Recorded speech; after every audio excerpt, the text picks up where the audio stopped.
بسم اللہ الرحمن الرحیم۔ السلام علیکم دوستو، میرا نام ہے سہیل احمد اور آپ دیکھ رہے ہیں ایسے اسلامک وائس۔ اس ویڈیو میں آپ کے ساتھ حضرت امام شافعی رحمۃ اللہ علیہ سے ہونے والے عجیب و غریب سوالات کے بارے میں بتاؤں گا، تو چلیے شروع کرتے ہیں۔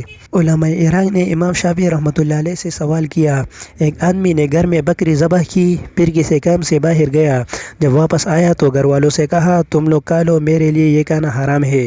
یوں سن کر گھر والوں نے کہا ہمارے لیے بھی حرام ہو گیا ہے۔ حضرت امام شافعی نے جواب دیا، یہ آدم مشرک تھا، حالت شرک میں اس نے بتوں کے نام پر بکری ذبح کی اور گھر سے باہر گیا۔ اللہ عز و جل نے اس کو اسلام کی توفیق عطا فرمائی اور یہ شخص اسلام لے آیا، چنانچہ بکری اس پر حرام ہو گئی۔ پھر جب اس کے گھر والوں کو اس کے اسلام لانے کا پتہ چلا تو انہوں نے بھی اسلام قبول کر لیا، لہٰذا یہ بکری اس کے لیے بھی حرام ہو گئی۔